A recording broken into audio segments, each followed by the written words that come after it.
The first sensation was the smell of smoke and charred flesh. Her own. Yuan Alara's world was a searing, final agony, the crackle of the execution pyre drowning out the jeers of the crowd. Through the shimmering heat, her gaze, defiant to the last, found a single, still point in the tumult. It was the pale, grief-stricken face of Lady Lin Liana, her delicate features contorted in a silent scream of protest. She was the only one who had spoken for Alara, the only voice of mercy in a court baying for blood. That fleeting memory of kindness was the last thing Alara held onto as the world dissolved into fire and ash. Then cold. Her eyes flew open. Instead of searing pain, she felt the rough texture of a cotton blanket. Instead of the roar of flames, she heard the gentle rustle of wind through bamboo. She was lying on a simple pallet bed, surrounded by the familiar, comforting scent of drying herbs, ginkgo, honeysuckle, and chrysanthemum. She was in her room, above the humble herbalist shop she had run for years. With a jolt, she sat up, her hands flying to her neck. No rough hemp rope, no scorched skin. Her body was whole, unharmed. Panic and disbelief warred within her. She scrambled to the small, bronze mirror hanging on the wall. Staring back at her was her own face, but younger, unlined by the suffering of a dungeon cell. The fierce light in her eyes was the same, but the shadow of impending death was gone. It was the spring, 4 years before her execution. The memories crashed over her like a tidal wave. The summons to the imperial palace to tend to a suddenly ailing crown prince. Her frantic diagnosis, her futile attempts to counteract a poison she couldn't identify quickly enough. The prince's death throes. The guards seizing her. The damning evidence planted in her shop, a pouch of rare, foreign toxin. The trial, a sham where her low birth and unorthodox methods were proof enough of her guilt. And the poison itself, a complex, insidious thing she now recognized with chilling clarity. A formula from a lost text, its components known only to a handful of the most elite physicians in the empire. They had framed her, not just to be rid of an inconvenient crown prince, but to remove a brilliant, common-born doctor who saw too much, who didn't know her place. And they had used her as their pawn, discarding her without a second thought. A cold, sharp fury, colder than the deepest well in winter, settled in her chest. It burned away the last vestiges of fear and confusion. This was not a second chance, it was a weapon. She had been given a blade of time, and she would wield it. Her purpose was clear. Uncover the conspiracy, expose the true murderer, and shatter the lives of those who had destroyed hers. And she would start by going to the very heart of the power that had condemned her, the Imperial Medical Academy. A commotion from the street below shattered her reverie. Shouts and the clatter of hooves. Alara rushed to the window. A contingent of armored guards was clearing the market street, their expressions grim. At their center was an ornate palanquin, but its curtains were torn, and one of the bearers was bleeding from a gash on his forehead. The palanquin's door flung open, and a man in the refined robes of a court official staggered out, his face ashen. "A physician," he cried out, his voice tight with panic. "Is there no physician in this wretched district? The general has been struck." Alara's breath hitched. General Long, the Northern Tiger, a man known for his brutal campaigns and his unwavering loyalty to the emperor. In her past life, he had died from a festering wound received in a skirmish around this time. The imperial physicians, with their slow, traditional methods, had failed to save him. This was her opportunity. A gamble that could grant her the leverage she desperately needed. She did not hesitate. Grabbing her leather satchel of tools and herbs, she flew down the stairs and out into the street, ignoring the gasps of the crowd. "I am a physician," she stated, her voice cutting through the chaos. The court official looked her up and down, his lip curling in disdain. "A woman? A back-alley herbalist? Do not waste my time. The general needs a real doctor." "Your real doctors are at the academy, a half-day's ride from here," Alara retorted, not breaking stride as she moved toward the palanquin. "By then, the poison from the arrowhead will have reached his heart. He has perhaps an hour. Stand aside." She pushed past him before he could protest. Inside the palanquin, the massive form of General Long was slumped against the cushions, his breathing shallow. A black-fletched arrow was buried deep in his shoulder, the skin around it already an angry, purplish black. The official sputtered. "You dare." "I dare to save his life," Alara said, her voice low and sharp as a scalpel. "Which is more than you are doing." She worked with a frantic, focused precision. She didn't have the time for gentle diagnostics. Using a pair of steel pincers from her kit, she carefully examined the arrowhead, barbed and coated with something. Wolfsbane and serpent venom, mixed with a paste of corrupted flesh. Her mind, armed with the knowledge of her past life, identified the components instantly. This is no ordinary bandit's arrow. This was meant to kill slowly and ensure no healer could reverse it. The official stared at her, his disdain replaced by a flicker of fear. Ignoring him, Alara prepared a poultice of crushed golden thread and devil's claw, herbs known for their fierce, antitoxic properties. She then took a small, sharp blade. "This will hurt," she murmured to the unconscious general. With a swift, sure motion, she made incisions around the wound, pressing the poultice deep into the flesh to draw out the poison. Dark, foul-smelling blood oozed out. She worked quickly, cleaning, packing, and bandaging the wound with a speed and confidence that left the onlookers stunned. Just as she finished tying the bandage, a haughty voice rang out. "What is the meaning of this? Move aside." A man in the pristine blue robes of the Imperial Medical Academy pushed through the crowd, his face a mask of arrogant authority. It was Physician Chu, a man she remembered well from her trial, where he had testified about the lethal ignorance of female practitioners. He took in the scene, the common-born woman, her hands stained with blood, standing over the general, and his eyes blazed with outrage. You Alara, you have trespassed upon a noble patient and practiced your peasant witchcraft. If the general dies, it is on your head." Alara stood her ground, wiping her hands on a clean cloth. "The general will not die. The poison is drawn. He needs rest, and the tonic I will prepare." "Lies," Chu spat. "You have probably killed him with your butcher's methods." At that moment, General Long groaned, his eyelids fluttering. His color, while still pale, was no longer the deathly gray of moments before. He took a deep, ragged breath, the first clean breath he had likely taken since being wounded. The court official stared, his mouth agape. Physician Chu's arrogant bluster faltered. Alara looked directly at Chu, the ghost of her pyre burning in her eyes. "My methods, as you call them, have just saved a life your academy would have lost." She turned to the official. "The general needs constant care. I will accompany him to his estate to ensure his full recovery." It was not a request. It was a statement. The official, shaken and with no other choice, could only nod his assent. As they prepared to move the general, Alara allowed herself a small, cold smile. The first move was made. She had not only saved a powerful man, she had publicly humiliated the academy. She had forced her way into the game. The path to her revenge had begun. The phoenix had risen from the ashes, and she was ready to burn the whole world down to get what she wanted.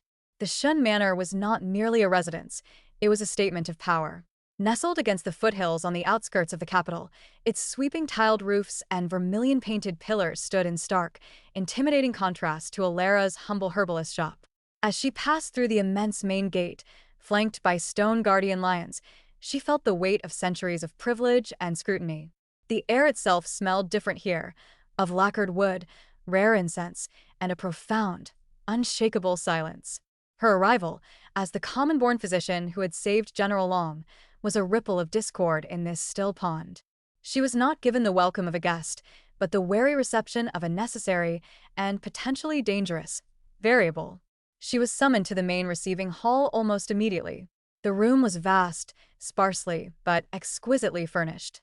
At its head, seated on a raised dais on a chair of polished blackwood, was Madame Shin Beatrice. The woman was a sculpture of elegant authority. Her hair was swept into a severe, intricate knot, adorned with a single piece of flawless white jade. Her robes were of dark, heavy silk, embroidered with subtle patterns of cranes and clouds. She did not speak as Alara approached, merely regarding her with a gaze as sharp and cold as a surgical needle. "So," Madame Shin finally said, her voice low and devoid of warmth, "you are the one who caused such a stir. The female physician who knows more than the masters of the academy." Alara bowed, the motion correct but not deep with subservience. This humble one utilized the knowledge she possessed to preserve a life, Madame Shin. "You utilized dramatic methods," Madame Shin corrected, her eyes sweeping over Alara's simple, undecorated gown. "Boldness in a woman is rarely a virtue. It is often a precursor to chaos." "My son," the head of the academy, has seen fit to grant you a provisional position here, against my counsel. Do not mistake this for acceptance.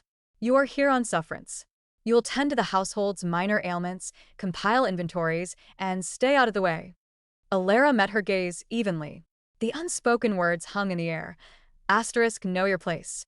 Asterisk, I understand, Madam Shin. Alara replied, her tone neutral. She would bide her time. Her assigned quarters were in a small, clean room in the servants' wing, far from the family's living areas. It was a deliberate placement, a reminder of her status. She didn't care. The room had a window, a desk, and a lock on the door. It was a base of operations. Her primary mission, the reason she had maneuvered to enter this gilded cage, was Lin Liana. According to the fractured memories of her past life, Liana had been a fleeting, kind presence in the Shin manor, a distant cousin taken in by Madame Shin out of obligation. She was remembered as being perpetually unwell, a fading flower. It took Alara 2 days to find her. She discovered Liana in a secluded corner of the gardens, a place of delicate peonies and a quiet koi pond. She was sitting on a stone bench, swathed in a heavy cloak despite the mild spring air. Her beauty was ethereal and fragile, like porcelain, but her skin had a worrisome, translucent pallor, and dark shadows bloomed beneath her eyes. A maid stood a few paces away, looking bored. Lady Lin, Alara greeted, approaching with a respectful bow. Liana looked up, and Alara was struck by the quiet intelligence in her gentle eyes. There was no simple-minded weakness there, only a deep, resigned weariness. You are the new physician, Liana said, her voice a soft murmur. I heard the servants speaking of you. You saved a great general. I was fortunate to be of service, Alara said, sitting on the bench beside her without invitation. She subtly observed Liana's complexion, the slight tremor in her hands, the way she drew shallow breaths. Forgive my forwardness, but you do not look well, my lady. A faint, sad smile touched Liana's lips. It is nothing. A lingering chill. The physicians say I have a delicate constitution. Alara's instincts, honed by a lifetime of practice and a death born of poison, screamed otherwise. This was not a natural chill. May I? She asked, gesturing to Liana's wrist. Liana hesitated, then nodded, extending her arm. Her touch was cold. Alara placed her fingers on the pulse point, closing her eyes to focus. The rhythm was wrong, not wildly erratic, but subtly off, a slow, discordant beat beneath the surface, like a drum with a crack in its skin. It was a signature she had learned to recognize in the poisons of the imperial court. A slow, cumulative toxin designed to mimic a wasting sickness. You are being poisoned, Alara said, her voice low and absolute. Liana's eyes widened in shock, then flickered towards her maid. The maid, who had been listening, suddenly found the clouds intensely interesting. Do not say such things, Liana whispered, a flicker of fear in her eyes. It is merely an illness. It is foxglove bane, Alara stated, using the common name for a rare, powdered root, administered in small, daily doses. It weakens the heart, slowly. It causes fatigue, pallor, breathlessness. The physicians would only see a frail young woman fading away. They would not look for this. The color drained completely from Liana's face. Why would anyone? Alara's gaze was relentless. Who stands to gain from your death, Lady Lin? Who would inherit your family's name, your dowry? Tears welled in Liana's eyes, not of self-pity, but of horrified understanding. My aunt, Lady Wang Daphne. My father's sister. She has always been kind to me. She brings me special tonics herself. Asterisk, special tonics. Asterisk, the delivery method. Alara felt a cold certainty settle in her stomach. The conspiracy that had killed her was not just in the imperial court. Its roots were here, in this manor, in the petty, vicious greed of a noble family. You must stop taking them, Alara urged. I cannot refuse her directly, Liana whispered, her voice trembling. She would be offended, and her anger is formidable. She has my father's ear. Alara thought quickly. Then we will deceive her. Continue to accept the tonics, but do not drink them. I will prepare an antidote, a tea of hawthorn, ginseng, and astragalus. It will counter the poison and strengthen your heart. You must drink it twice daily, in secret. She saw the conflict in Liana's face, the fear warring with a desperate, burgeoning hope. This woman had shown her kindness in another life. Now, Ilara would return it 1,000-fold. "Why would you help me?" Liana asked, her voice barely audible. "You risk Madame Shen's wrath, my aunt's vengeance." Ilara looked at the frail young woman, seeing not just a victim, but a potential ally. A source of information from within the world she needed to destroy. "Because someone once spoke for me when no one else would," Ilara said, the memory of the pyre a cold ember in her heart. "And because I do not like poisoners." The resolve solidified in Liana's gentle eyes. She gave a slow, determined nod. "What must I do?" That night, in the secrecy of her room, Ilara prepared the first dose of the antidote. As she ground the herbs, her mind was already racing ahead. Liana was the first thread. By pulling on it, she would unravel the entire tapestry of lies that surrounded the Shin family and, she was certain, connected to the plot against the crown prince. The Vermilion gates had closed behind her, but within their opulent confines, a silent war had just begun. The Imperial Medical Academy was a world of ordered chaos and silent judgment. The air in the vast lecture hall was thick with the scent of old scrolls, drying herbs, and the palpable ambition of dozens of young men from noble families. Ilara, the sole woman, sat at a small, separate desk at the back, an island of quiet focus in a sea of murmured conversations and disdainful glances. The instructor, a senior physician named Master Wen, droned on about the 4 natures and 5 flavors of herbs, his voice a monotonous hum. For Ilara, this was foundational knowledge, as basic as breathing. Her mind, instead, was cataloging the faces around her, matching them to the fragments of memory from her past life. She saw the son of the Minister of Works, a young man who would later die of a sudden fever. She saw the nephew of a powerful eunuch who would be implicated in a bribery scandal. And she saw Chu Chloe, seated proudly in the front row, the daughter of the physician who had denounced Ilara at the execution grounds. Her posture was perfect, her notes impeccably kept, and her gaze, whenever it flickered towards Ilara, was sharp with a venom as potent as any serpent's. The theoretical lecture ended, and Master Wen announced the practical examination. "You will be presented with a patient," he declared. A stable hand from the Imperial Muse, suffering from a persistent and worsening cough with blood-tinged phlegm. "You will have 1 incense stick's time to observe, question, and prescribe a treatment. Your diagnosis and prescription will determine your standing." A nervous energy filled the hall. This was their first real test. The patient was brought in, a young man shivering despite the warm day, his breathing a ragged, wet sound. The students formed a line to examine him in turn. When it was Ilara's turn, the men around her fell silent, watching with skeptical eyes. She moved with a quiet efficiency that unnerved them. She observed the pallor of his skin, the specific bluish tint of his lips. She listened to his chest, not with the traditional ear-to-back method, but with a hollow bamboo tube she had crafted, a simple stethoscope that allowed for a clearer sound. The gasps and rattles she heard confirmed her suspicion. This was not a simple chill or lung heat. It was a parasitic worm, migrating through the body and eventually lodging in the lungs, a condition she had only read about in the very lost texts that contained the Crown Prince's poison. Chu Chloe, who had examined the patient before her, was already confidently writing her prescription. "A clear case of wind heat invading the lungs," she announced loudly enough for all to hear. "I prescribe a robust formula of ephedra and apricot kernel to disperse the wind and relieve the cough." Ilara's lips tightened. Ephedra would exacerbate the inflammation. It was the wrong cure, one that might offer temporary relief, but would speed the young man's decline. She returned to her desk and began to write her own prescription. It was a complex formula involving pumpkin seed extract and a rare, bitter root called Qinghao, aimed at paralyzing and expelling the parasite.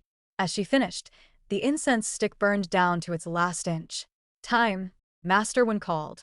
"Present your scrolls." As Ilara stood to carry her scroll to the front, Chu Chloe accidentally bumped into her, sending the scroll flying from her hands. It unfurled across the floor, and as Ilara knelt to retrieve it, she saw it. A fine, almost invisible powder dusted the edge of the paper. She brought her fingers to her nose, a faint, cloying sweetness. Asterisk mirage flower pollen. Asterisk harmless on its own, but when heated over a flame, it would release a potent hallucinogenic smoke. Her prescription, when presented to Master Wen, would be held over a candle to seal the wax. The resulting smoke would disorient the master, discredit her, and her unorthodox diagnosis would be dismissed as the ravings of an incompetent. A cold rage settled over Alara. This was not just petty rivalry, it was a deliberate attempt to destroy her one chance. She did not protest. She did not accuse. She simply picked up the scroll, walked calmly to the front, and placed it on the table before Master Wen. "As you will see, Master," Alara said, her voice clear and carrying, "the patient's condition is not wind heat, but a parasitic infestation known as the crawling cough. The standard treatment would be fatal. My formula is specific to this ailment." Master Wen looked skeptical. He picked up her scroll and, as was custom, prepared to hold it over the small candle on his desk to melt a drop of wax. The entire hall watched breathless.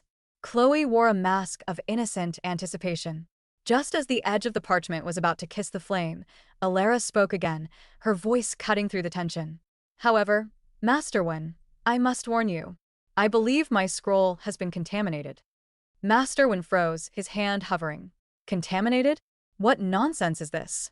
"Mirage flower pollen," Alara stated calmly. "When heated, it induces visions and confusion. I would not want you to be compromised while judging our work." A stunned silence fell. Accusations of poisoning, even of a minor sort, within the academy walls were a serious matter. Chloe's face went white. "You lie. You seek to cover for your own bizarre diagnosis." Alara ignored her, her gaze fixed on Master Wen. "You can test it, Master. Take a clean blade, scrape the edge of my scroll, and hold the dust over the flame. But I advise you to stand back." Master Wen's eyes narrowed. He was a traditionalist, but he was not a fool. He could see the genuine alarm in Chloe's eyes. He took a small knife, carefully scraped a bit of parchment from the edge of Alara's scroll, and held it over the candle. A wisp of pale pink smoke curled up. Master Wen inhaled a tiny amount and immediately staggered back, his eyes losing focus for a moment before he shook his head clear. The effect was instant and undeniable. A collective gasp echoed through the hall. Master Wen's face darkened with fury. He turned his glare on Chloe, who was trembling violently. "You dare? You dare to poison an examination hall?" "It wasn't me. She planted it herself," Chloe shrieked, pointing a shaking finger at Alara. "Enough," Master Wen roared. He looked down at Alara's prescription, now free of suspicion. He read her diagnosis and the complex formula. It was a treatment he had never seen, from a text he only vaguely recalled. It was brilliant, and more importantly, it was right. He had seen a case like this years ago. The patient had died. This common-born woman had identified it in moments. The door to the hall opened, and Shun Kale stood there, drawn by the commotion. His stern gaze swept over the scene, the terrified Chloe, the furious Master Wen, and Alara, standing perfectly calm at the center of the storm. "What is the meaning of this disruption?" Kale's voice was like ice. Master Wen hurriedly explained, his words tumbling out.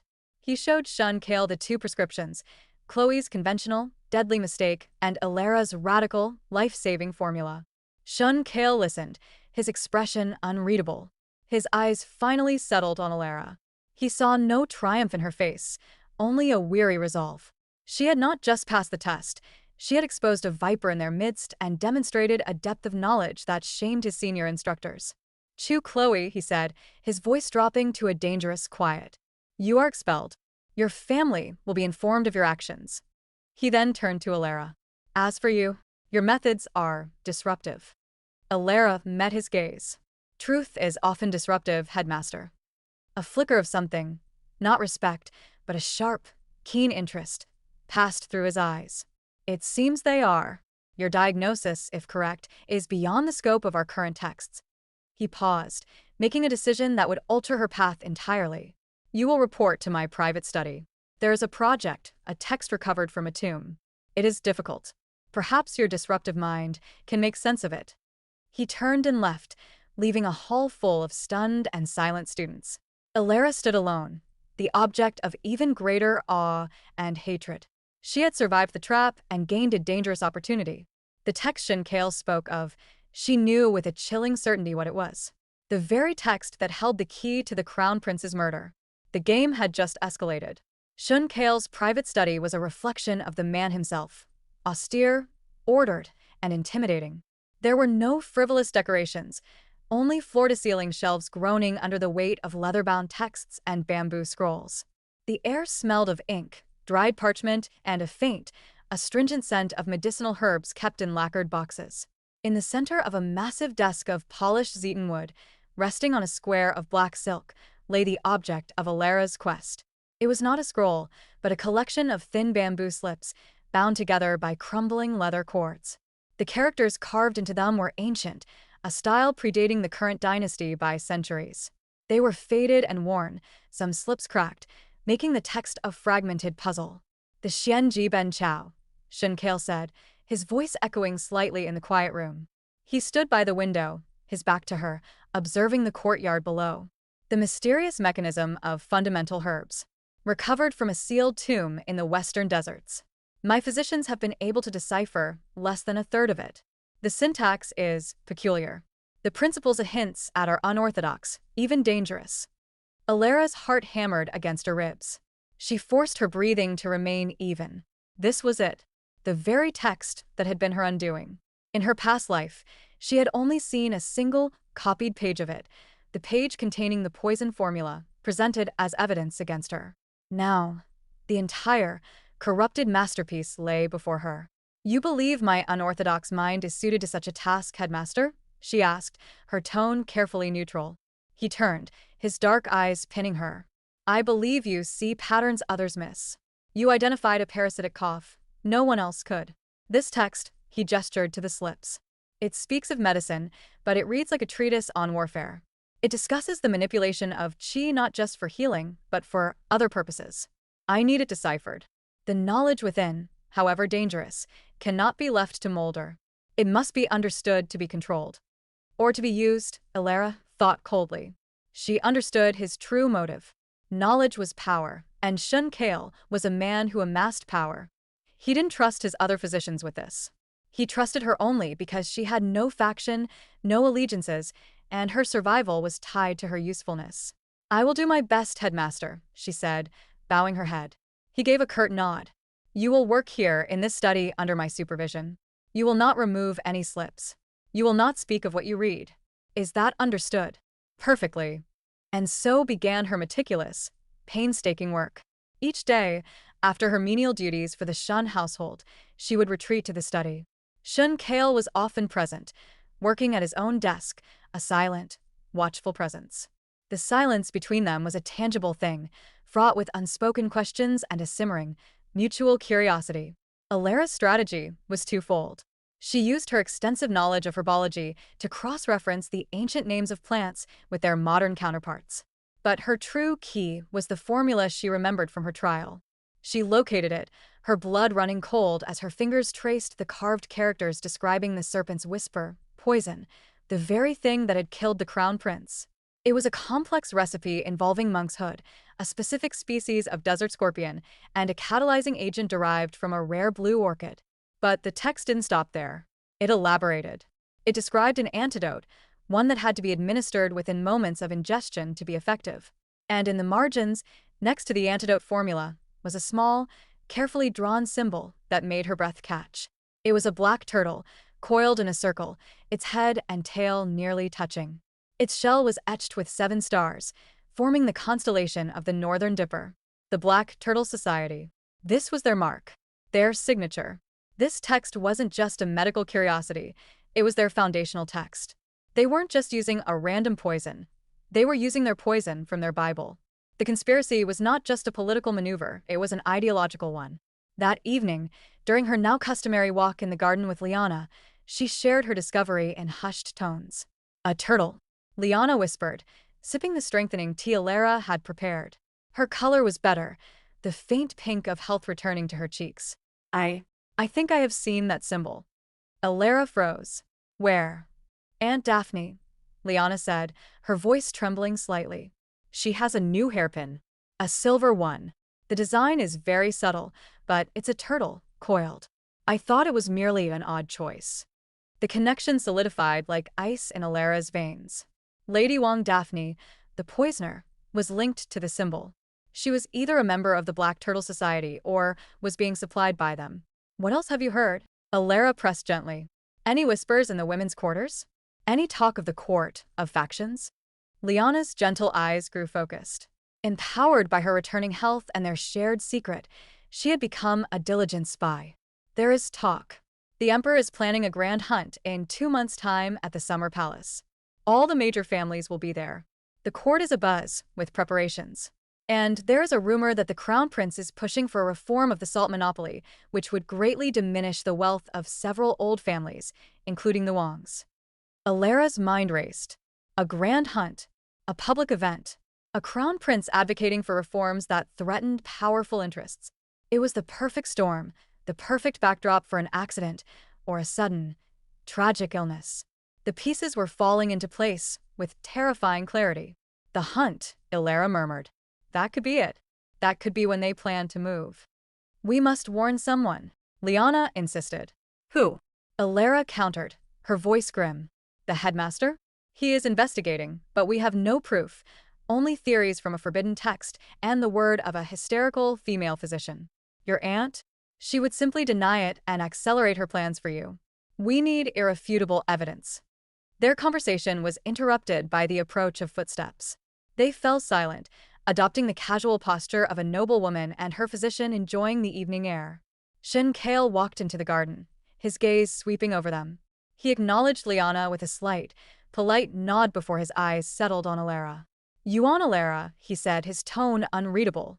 A word. She excused herself and followed him a few paces away. Your progress on the text, he said, his voice low. You have found something.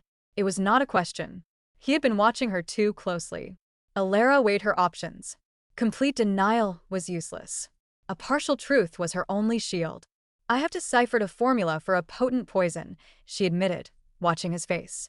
And its antidote. The text calls it Serpent's Whisper. Shun Kale's expression did not change, but a new intensity burned in his eyes. Describe the ingredients. She listed them, watching for any flicker of recognition. There was none. He was a physician. He understood the lethality she described. Why would a medical text contain such a thing? He mused, more to himself than to her. The text does not seem to distinguish between medicine and weapon, Alara said carefully. It treats them as two sides of the same coin. To understand one, you must master the other. He looked at her, truly looked at her, as if seeing her for the first time. A dangerous philosophy. The world is a dangerous place, headmaster, Alara replied, her voice soft but unwavering. He held her gaze for a long moment, the undercurrents of their shared secret swirling between them. He knew she was hiding more. She knew he was using her. It was a fragile, treacherous alliance, but it was all she had. Continue your work, he said finally, turning to leave. And, Yuan Alara, be cautious. Knowledge of such poisons has a way of attracting attention. As he walked away, Alara knew he was not just warning her. He was confirming her deepest fear. The shadows were closing in. The Black Turtle Society was not just a myth in an old text. They were here in the manor in the court, and they were watching. The tension in Shun Kale's study had become a third occupant, thick and unyielding. Alara worked on the bamboo slips, her movements precise, but her mind was racing. The headmaster's warning, asterisk, knowledge of such poisons has a way of attracting attention, asterisk, hung in the air between them. He knew she was holding back. She knew he was waiting for her to slip.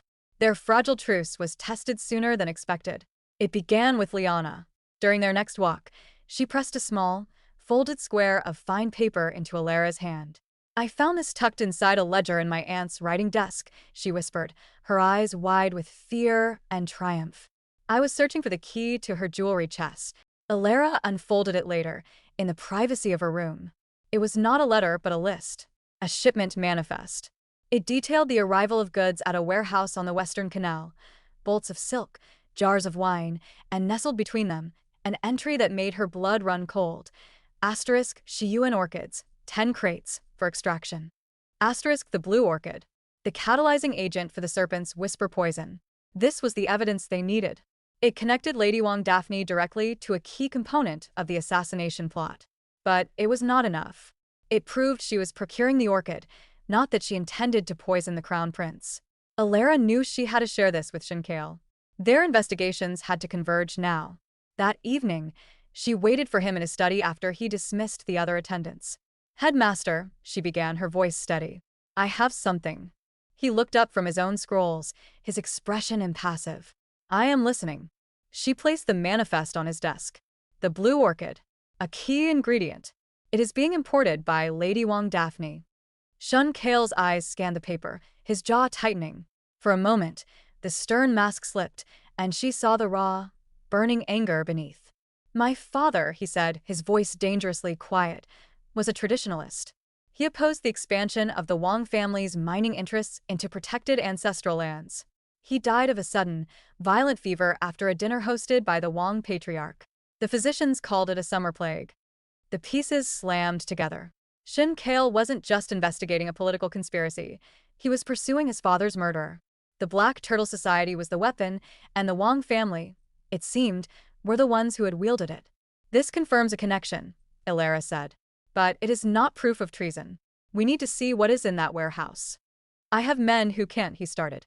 Your men will be seen, Ilara interrupted, a bold, reckless plan forming in her mind. They are known. I am not. Let me go. He stared at her aghast. You? A woman alone. To infiltrate a guarded warehouse? It is madness. It is the only way to get the proof without alerting them, she countered, her gaze fierce. You investigate the high halls, headmaster. I will walk the low roads. That is the only way this works. A long, charged silence stretched between them. He saw the unyielding determination in her eyes. He, who valued control above all else, was being asked to trust a variable he could not command. No, he said finally, his tone leaving no room for argument.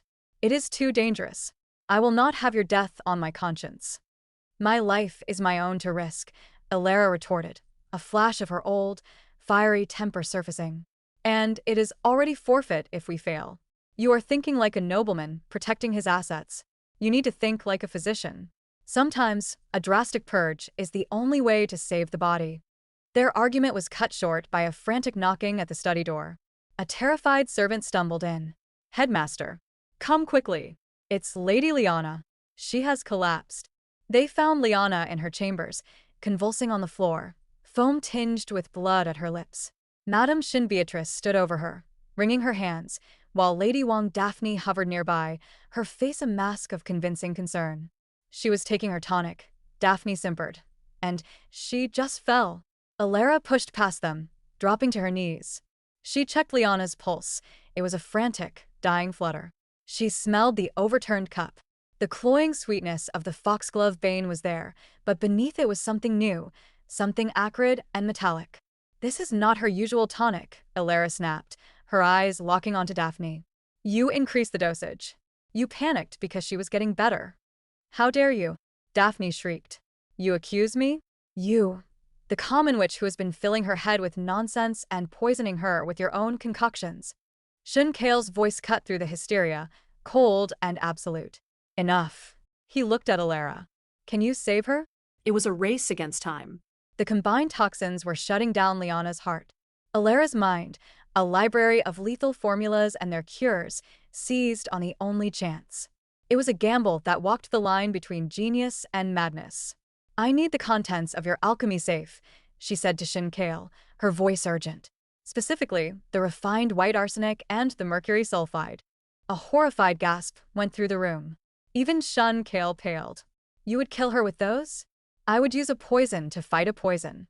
Ilara shot back, her hands already checking her medical pouch.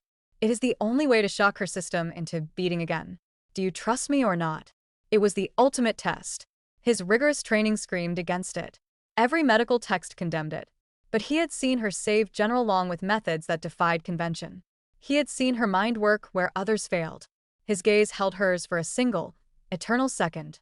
He saw not a reckless peasant, but a master of her art, staring into the abyss of death and demanding it yield. Get her what she asks for, he commanded the servant, his voice never wavering. Under the stunned and horrified eyes of the household, Ilara worked. She mixed minuscule, precise amounts of the deadly substances with potent stimulants, creating a paste. She forced it between Liana's lips, then supported her head, murmuring reassurances she knew the girl couldn't hear. For a long moment nothing happened. Then, Liana's body arched in a violent spasm, a choked cry tearing from her throat. Her eyes flew open, wide with terror and pain, before she fell back, gasping, her pulse stabilizing from a frantic drumbeat to a weak, but steady, rhythm. She would live. The silence in the room was profound. Lady Wong Daphne looked as if she had seen a ghost. The game was up, and she knew it. Shun Kale turned to her, his expression glacial. "Aunt," he said, the word dripping with venom. "It seems my household is no longer safe for you. You will retire to your country estate." Permanently. Guards see to it. As a weeping, protesting Daphne was led away, Shun Kale looked back at Alara. She was still kneeling beside Liana, wiping the blood from her mouth, her own hands trembling slightly from the adrenaline and the immense risk she had just taken. He did not thank her. Words were inadequate. Instead, he simply said, "The warehouse on the Western Canal. You will go tonight. I will provide a distraction for the guards." It was all the acknowledgement she needed. The line between friend and foe had blurred into something new, something unnameable. They were allies now, bound by blood, poison, and a shared, burning purpose. The night was a velvet cloak, heavy and damp, the only light a sliver of moon obscured by scudding clouds. The Western Canal District was a world away from the serene order of the Shin Manor, a labyrinth of leaning warehouses, the air thick with the smell of stagnant water, rotting fish, and the tang of rust. Alara, dressed in dark, form-fitting servant's clothes, her face smudged with dirt, was a shadow among shadows. Shun Kale had been true to his word. A commotion had erupted at the district guardhouse, a reported brawl between drunken sailors, drawing the patrols away. It was a small window, and she had to move quickly. The warehouse listed on the manifest was a dilapidated structure, its wooden walls bowed with age. A heavy, rusted padlock hung on the door. From her pouch, Alara drew not a key, but a small vial of liquid. It was a corrosive paste she had concocted from strong vinegar and a specific mineral salt.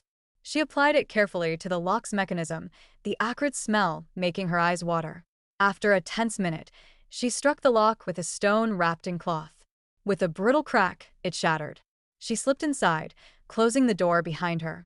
The interior was vast and cavernous, filled with the ghosts of forgotten trade. Moonlight filtered through grimy windows, illuminating dancing motes of dust. She saw the bolts of silk, the jars of wine, just as the manifest had stated. And then, stacked neatly near the back, were the crates. They were marked with a familiar, elegant script, Shiyuan orchids. Her heart thudded against her ribs. Proof. But was it enough? She pried open a crate with her dagger. Inside, nestled in dry straw, were the bulbs of the blue orchid, their faint, eerie luminescence visible even in the dim light. This was it, the catalyst. But as she moved to leave, her foot caught on a loose floorboard. She knelt, running her fingers over the planks. One was shorter than the others, almost invisible in the gloom. Using her dagger, she levered it up. Beneath the floor was not more orchids. It was weaponry. Polished lethal crossbows, their stocks unmarked.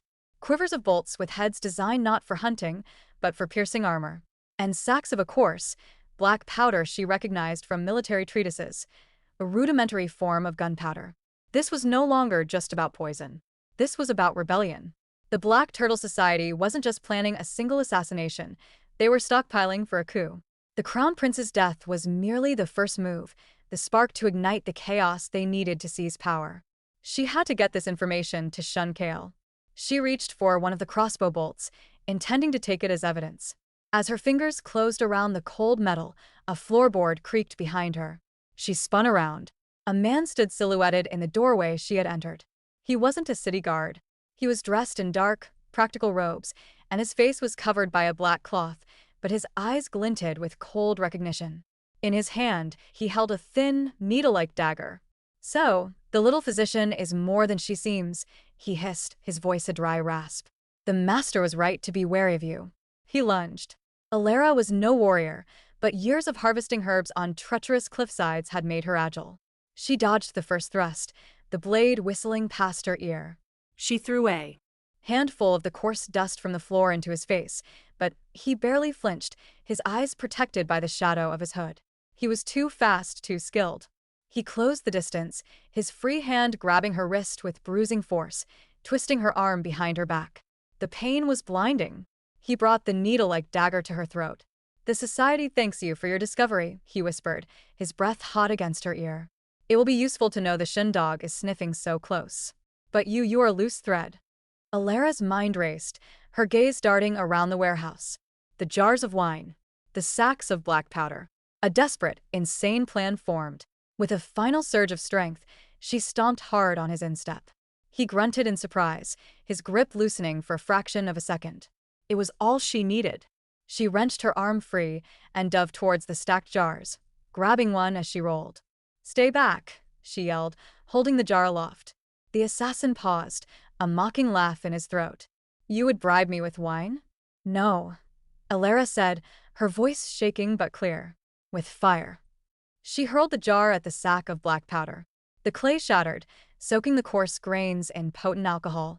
In the same motion, she snatched a lantern from a hook on a nearby pillar, its feeble flame guttering. The assassin's eyes widened in understanding. He shouted and lunged for her, but he was too late. Alara threw the lantern. There was a deafening whoosh as the alcohol-soaked powder ignited. A wall of flame erupted, not an explosion, but a rapid, violent conflagration that instantly filled the space between them with searing heat and thick, black smoke. The assassin recoiled, shielding his face. Alara didn't wait. Choking on the smoke, her eyes streaming, she scrambled towards a small, high window at the back of the warehouse. She shoved a crate beneath it, smashed the glass with her elbow, and hauled herself through the narrow opening, falling in a heap onto the muddy ground outside. She didn't look back. She ran, the orange glow of the burning warehouse painting the canal in hellish shades, the shouts of returning guards now mingling with cries of fire. She ran until her lungs burned and her legs gave way, collapsing in a shadowed alley far from the canal. She clutched the single crossbow bolt she had managed to hold onto through the chaos. It was cold and hard in her hand. She had the proof. She had survived. But she had also revealed her hand.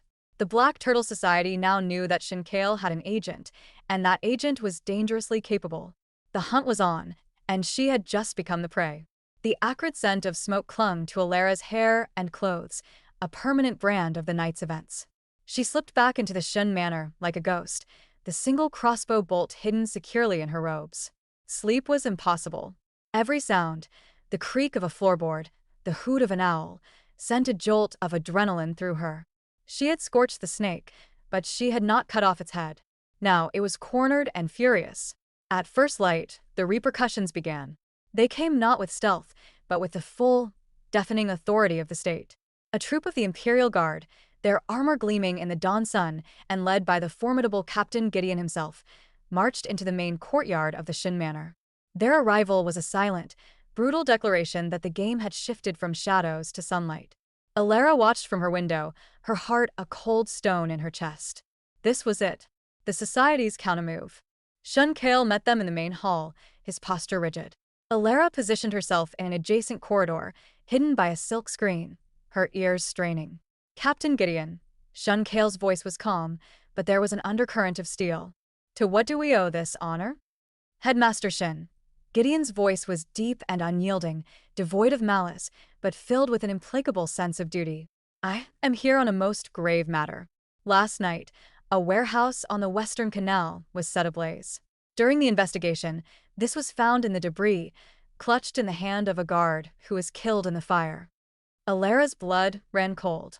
A guard? The man she'd fought was no simple guard. She heard the rustle of parchment. "It is a letter," Gideon continued, "addressed to you, Headmaster. It speaks of gratitude for your protection and details the successful acquisition of special goods, a clear reference to the contraband found at the site. It is signed with the name, Yuan Alara. A perfect, elegant frame." They had used her name, her connection to Shinkail, and the fire she had indeed started, to weave a narrative of treason. They were painting Shinkail as the mastermind and her as his agent. "This is absurd," Shinkail stated, his voice dangerously low. "A forgery." "Perhaps," Gideon conceded, and Alara could picture his stoic, unreadable face. "But the evidence must be investigated. And there is more. We have a witness who saw a woman matching Physician Yuan's description fleeing the scene." "A witness your men conveniently produced," Shinkail retorted. "The law requires I follow all leads," Gideon said, his tone leaving no room for appeal. I am here to take the woman, Yuan Alara, into custody for questioning regarding arson, theft of imperial goods, and conspiracy. From her hiding place, Alara saw Liana, pale and trembling, being led into the hall by Madame Shin. The old woman's face was a mask of cold fury, directed not at the guards, but at Alara's general vicinity. I knew it, Madame Shin spat. I knew bringing that common-born troublemaker into this house would lead to ruin. Captain, take her. She has brought disgrace upon the Shin name. This was the society's true masterstroke. They weren't just framing Alara. They were using her to isolate Shin Kale, to turn his own household against him and break their alliance. Alara knew what she had to do. If she fought, if she ran, it would only confirm Shin Kale's guilt in the eyes of the law. Gideon was an honorable man, a blade of the Empire. He would not be swayed by pleas or denials. He needed to be redirected. She stepped out from behind the screen. Every eye in the hall turned to her. Captain Gideon, she said, her voice clear and steady, cutting through the tension. There is no need for force. I will come willingly. Shun Kale's head whipped towards her, a silent, furious question in his eyes. She gave a minute, almost imperceptible shake of her head. But before I go, she continued, walking calmly to the center of the room, I would like to assist your investigation. The letter you hold is a clever forgery, but forgeries can be traced. The ink, for instance. She stopped before Gideon, looking up at his impassive face. The ink used in that letter has a distinct violet hue, does it not? It is made from the berries of the midnight iris, a plant cultivated almost exclusively in the private gardens of the Wang family estate. A stunned silence fell. Madame Shun's mouth dropped open. Liana gasped softly. Gideon's unwavering gaze flickered for the first time. He looked down at the letter in his hand, then back at Alara. How could you possibly know that? Because I am a physician, Alara said, a sharp smile touching her lips. I know poisons, I know antidotes, and I know the unique properties of plants. The man who wrote that letter, the true conspirator, has been handling that ink. He will have traces of it on his fingers, stained deep into the skin. It will not wash off for days. Perhaps you should question the scribes in the employ of Lady Wang Daphne, who was recently banished from this house for attempting to murder Lady Lin Liana with poison. She had turned their trap inside out. She had walked willingly into the jar, only to point directly at the one who had said it. She had given Gideon a tangible, actionable clue that bypassed the frame and struck at the heart of the society. Gideon stared at her, his rigid worldview challenged by her audacious logic. He was a man of evidence, and she had just handed him a new piece. The frame around her now had a crack, and a far more enticing target. The powerful Wang family shone through it. My investigation will consider all possibilities, he said finally, his voice gruff. He rolled up the letter. You will still be taken into custody, Physician Yuan. But your cooperation has been noted. As two guards stepped forward to escort her away, Alara looked at Shinkale. His expression was a complex storm of fury, frustration, and something else, a blazing, fierce respect. He had been prepared to fight the Imperial Guard for her. Now, she had fought for him, using the only weapon she had, her knowledge and her nerve. Find the scribe with the stained hands, headmaster, she said to him, her voice carrying across the hall. The hunt for the truth is still on. Then she turned and walked out with the guards, her head held high. She was a prisoner, but she had never felt more in control. She had invited the enemy to close the jar, only to show them she was the one holding the lid. The Imperial Detention Center was a world of stone, silence, and stagnant air. Alara's cell was small, containing only a thin pallet of straw and a bucket.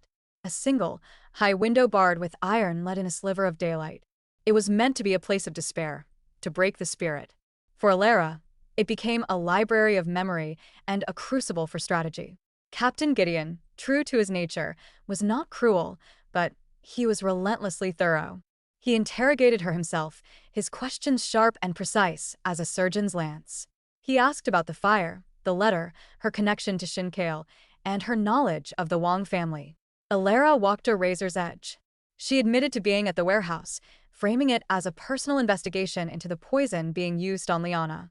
She spoke of Lady Wang Daphne's banishment, of the foxglove bane, of the manifest for the blue orchids. She presented herself not as a traitor, but as a physician hunting a killer, one whose methods had unfortunately crossed into the illegal. She never mentioned the Black Turtle Society or the crossbow bolts. That was a card she could not play without revealing she had stolen from the scene. Gideon listened, his expression unreadable. He could not ignore the logic of her story, especially when matched against a clumsy, panicked frame-up. Her willingness to be imprisoned, her calm recitation of facts, spoke louder than any protestation of innocence. "You understand that until I verify your claims, you must remain here," he said finally, closing his interrogation ledger. "I understand, Captain," Alara replied. "But while you verify my past, a future crime is being planned. The Grand Hunt is in a matter of weeks. The Crown Prince is the target." Gideon's eyes narrowed. "That is a grave accusation." "It is the truth. The poison exists. The means to acquire it exists. The motive, the salt monopoly reforms, exists. I am merely connecting the dots that are already there." After he left, Alara was alone with her thoughts. She replayed every character from the ancient text, every hint from Liana, every subtle gesture from Shunkale. The society was like a complex illness. To cure it, she needed to understand its pathology, its point of origin. Meanwhile, outside the stone walls, Shunkale was a man possessed. Alara's imprisonment was a cage around his own efforts. He could not operate with the same freedom, knowing Gideon's eyes were now on him. He had to be smarter, more discreet. He began with the clue Alara had given Gideon, the scribe with the stained hands. Using his network of agents, not affiliated with the Academy or the Guard, he had the Wong estate watched. It took 3 days, but they identified a man, a junior accountant named Bo, who was seen nervously scrubbing his hands in a water trough repeatedly. Shunkale didn't confront him. Instead, he had the man followed. Bo led them on a twisting path through the city, not to a secret meeting, but to a place of profound public significance, the office of the Grand Astrologer, located within the sprawling grounds of the Imperial Observatory.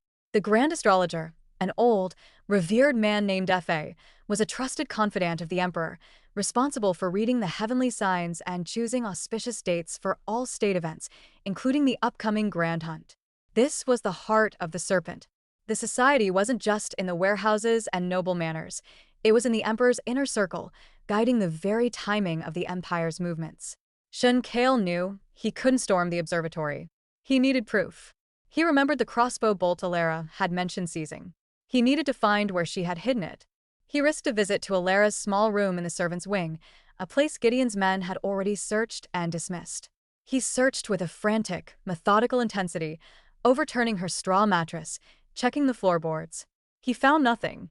He stood in the center of the room, frustration boiling over. Where would a brilliant, paranoid physician hide a single piece of damning evidence?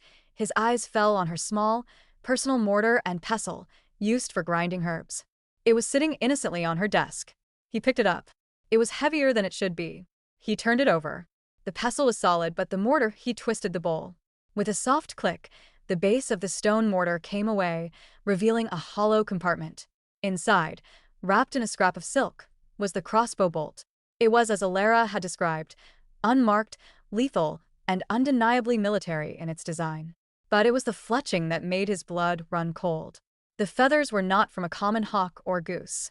They were the distinctive, barred gray and white feathers of a peregrine falcon, a bird used exclusively by the Imperial Falconry, which fell under the purview of the office of the Grand Astrologer, who used them for celestial rituals. The connection was complete. The astrologer's office was not just setting the date, it was supplying the weapons. He had to get this to Alara. She was the only one who understood the full picture. Bribing a guard, he managed to have the bolt smuggled into her cell, hidden inside a loaf of bread. When Alara's fingers closed around the cold metal, she understood immediately. The falcon feathers. The astrologer. She saw the entire, horrifying plan unfold in her mind's eye. The Crown Prince would be assassinated during the hunt, not with poison, but with a stray crossbow bolt from the Imperial Falconry-owned supplies. The astrologer would declare it an inauspicious day, a tragic alignment of the stars. It would be seen as heavenly disapproval of the prince's reforms, not a political murder. The society would eliminate their enemy and discredit his policies in one masterstroke. She had the final piece. But she was in a cell, and the hunt was days away. That night, a different guard brought her meal. As he set down the tray, he slipped a small, folded note beneath the bowl. Her heart leapt. Shunkale. The note contained only 3 characters, written in a swift, sharp hand *tomorrow night, midnight. A plan was in motion. She was no longer a prisoner waiting for rescue. She was a key part of the counterstroke. She spent the next day in meditative silence, conserving her strength, preparing her mind. The heart of the serpent had been found. Now they had to cut it out. The Grand Hunt was the empire in microcosm, a sprawling, vibrant, and deadly pageant. The imperial summer palace grounds teemed with nobility in their finest silks, officials in court robes, and warriors in polished armor.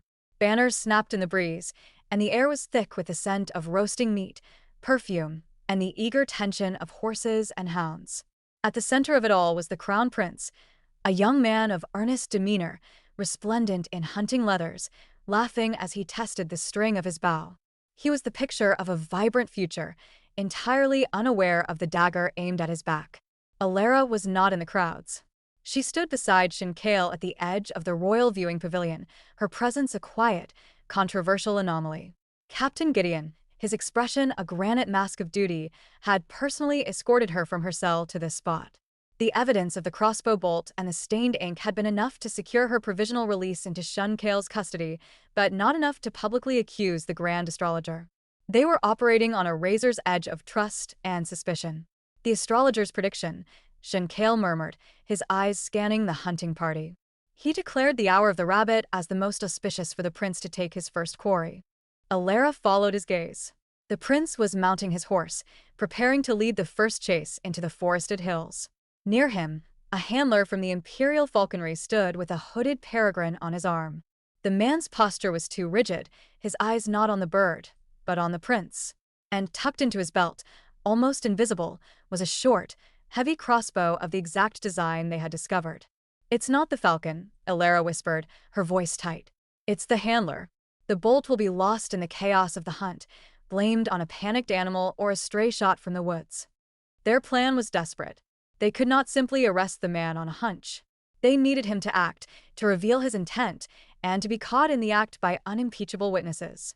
Gideon and a hand-picked group of his most trusted guards were positioned throughout the hunting party, their orders to watch the falconer, not the prey. The horn sounded.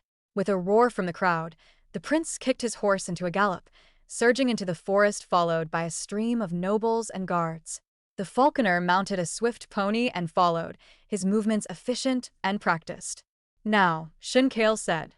They moved not on horseback, but on foot, taking a narrow, overgrown path Alara had memorized from maps of the grounds. It was a shortcut to a known clearing, a place where the prince would likely pass. They ran, Alara's physician's robe snagging on thorns, Shinkale's formal attire a hindrance he ignored. They burst into the clearing just as the prince's party thundered through the far end. It was a cacophony of hoofbeats, shouts, and baying hounds. And there, on a small rise slightly apart, was the falconer. He had reined in his pony. The peregrine was still hooded on his arm.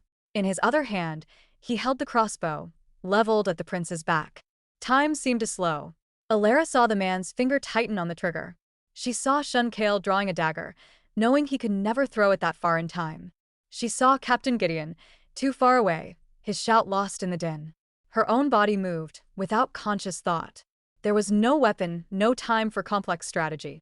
There was only knowledge. From a small pouch at her belt, she pulled a pinch of a coarse, irritant powder, a concentrated blend of pepper and crushed thistle she kept for dispersing aggressive animals. She didn't throw it at the man. She threw it at the hooded falcon on his arm. The powder struck the bird's hood. The falcon, a creature of supreme sensitivity, shrieked in panic and pain. It erupted into a violent flurry of wings and talons, directly in the assassin's face. The man cried out, blinded and slashed by his own bird. The crossbow jerked upwards and loosed its bolt with a sharp thwump. The deadly projectile hissed harmlessly into the canopy of trees above. In the next heartbeat, Gideon and his guards were upon him, dragging the shrieking, bleeding man from his saddle. The hunting party ground to a confused halt, the prince turning, his face a mix of annoyance and dawning comprehension. In the sudden silence, all eyes turned to the clearing, to Shinkale, and to the common-born woman who had just saved the heir to the throne with a handful of dust. The aftermath was a whirlwind. The falconer, under Gideon's relentless interrogation, broke quickly. He named his master, Grand Astrologer F.A. A search of the observatory revealed not only more of the unmarked crossbows and the stolen military-grade black powder, but also coded correspondence linking him to the now disgraced Wang family and outlining the broader goals of the Black Turtle Society. The serpent's head was crushed, its network exposed. In the throne room days later, before the emperor himself, Alara and Shin Kale stood side by side. The emperor, a weary man who had nearly lost his son, listened as they laid out the entire story, from the poisonings of Liana and Shin Kale's father, to the warehouse, the forged letter, and the final assassination attempt. When they finished, the emperor decreed the dissolution of the Black Turtle Society, the execution of Grand Astrologer Fa, and the permanent stripping of the Wang family's titles and lands. He offered Alara a position as the first female imperial physician. She knelt, but shook her head. "Your Majesty is most gracious. But this humble one has a different dream." The emperor raised an eyebrow, intrigued. "Speak." "The Imperial Medical Academy is a place of great learning," she said, her voice clear and carrying. "But it is a place of walls. Walls of tradition, walls of birth, walls of gender. I wish to found a new institution. A place healer, open to any man or woman, noble or commoner, who has the mind for medicine and the heart to serve. I would call it the Vermilion Phoenix Hall." A murmur ran through the court. It was an audacious, unprecedented request. Shin Kale, to the shock of all present, also knelt. "Your Majesty, I endorse this petition. The Empire's strength lies in utilizing all its talent. The Phoenix Hall would be a complement to the Academy, not a rival. And I can think of no one better to advise its administration than Lady Lin Liana, whose courage and intellect were vital in uncovering this plot." The emperor looked from Alara's determined face to Shun Kale's resolute one, and then to Liana, who stood with a new, quiet confidence. He saw not petitioners, but the architects of a new future. "It is granted," the emperor said. "Let the Vermilion Phoenix Hall be founded. Let it rise." Weeks later, standing on the steps of a newly acquired, spacious compound in the capital, Alara watched as the sign was hung, "Vermilion Phoenix Hall." Liana stood beside her, managing the influx of applications with a gentle but firm efficiency she had never been allowed to display before. Shun Kale approached, no longer just her captor or ally, but her partner in every sense. He took her hand, his touch warm and sure. "The phoenix has truly risen," he said softly, "and she has remade the world in her wake." Alara looked out at the students already gathering in the courtyard, eager, bright-eyed, and unbound by the past. She had her vengeance, her freedom, and now, her legacy. The fire that had once consumed her had become the forge of her destiny. 20 summers later, the Vermilion Phoenix Hall was not just an institution, it was a landmark. Its reputation for innovative healing and its radical policy of accepting any student with talent, regardless of birth, had spread across the empire. What began as a single compound had expanded into a sprawling campus of lecture halls, herbal gardens, and clinical wards that treated everyone from nobles to street sweepers. The name Yuan Alara was spoken with reverence, not as a former criminal, but as a revolutionary. Alara walked through the main courtyard, her steps slower now, but her back still straight. She was no longer the fiery young woman burning with the need for revenge, but a master physician, her sharpness tempered by wisdom and her fury cooled into a profound, enduring compassion. She watched as a group of students, young men and women in simple gray robes, practiced pulse diagnosis on one another. One of them, a girl from a poor fishing village with an intuitive grasp of herbal properties, reminded her fiercely of her younger self. Her life had been full. Shun Kale had proven to be not just an ally, but the anchor she never knew she needed. He had stepped down from the academy to become the chief administrator of the Phoenix Hall, his brilliant, orderly mind perfectly suited to managing its growth. Their partnership, forged in poison and fire, had deepened into a love as steady and vital as her own heartbeat. He was in his study now, likely grumbling over supply ledgers with the same intensity he once reserved for decoding ancient texts. Their daughter, Yuan Meilin, was the living embodiment of their union, her father's keen intellect paired with her mother's fearless heart. Now a young woman of 18, she was already one of the hall's most promising junior physicians. Alara felt a surge of pride, watching Meilin gently correct a fellow student's technique, her explanation clear and patient.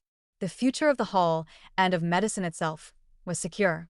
The soft crunch of footsteps on gravel announced another presence. Liana approached, her movements still graceful, but now infused with a strength that had been forged in adversity. The perpetual pallor of poison was a distant memory, replaced by the healthy glow of a life lived with purpose. As the hall's chief administrator and public face, her gentle diplomacy had soothed countless ruffled feathers among the traditional nobility, her kindness disarming opponents where argument would have failed. "The new wing is nearly complete," Liana said, falling into step beside Alara. "The masons promise it will be ready before the winter rains." "They said the same last year," Alara replied, a familiar, fond smirk touching her lips. Liana laughed, the sound like gentle wind chimes. "Some things never change." She looped her arm through Alara's. "Gideon and the children will be here by week's end. He's retiring from his command, you know. He says he's tired of shouting at recruits and wants to spend his days fishing and being shouted at by his grandchildren." Alara smiled. Captain Gideon, the unyielding blade of the Empire, had become a devoted husband to Liana and a doting father to their two sons. His rigid sense of justice had found its perfect counterbalance in Liana's gentle strength. They had built a quiet, happy life in a house not far from the hall. The two women, once a doomed heiress and a condemned physician, walked together to a quiet pavilion that overlooked the entire campus. From here, they could see the results of their life's work: the students, the healers, the endless flow of knowledge and compassion. The setting sun painted the tiled roofs in hues of gold and fire. "Do you ever think about it?" Liana asked softly, her gaze distant. "That day in the garden? When you told me I was being poisoned? It feels like a lifetime ago, a story that happened to someone else."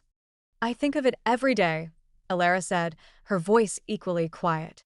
"Not with anger anymore. It is the foundation upon which all this was built." She gestured to the thriving hall below. "That day, we were given a second chance. Not just to live, but to live well. To build something that would outlast the pettiness and greed that tried to destroy us." They sat in comfortable silence, watching as lanterns were lit one by one in the courtyards and windows, pushing back the encroaching dusk. The world had been kind to them in these later years.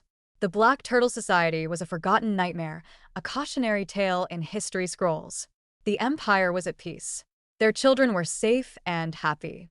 They had loved, they had built, and they had healed. Alara felt a deep, settled peace.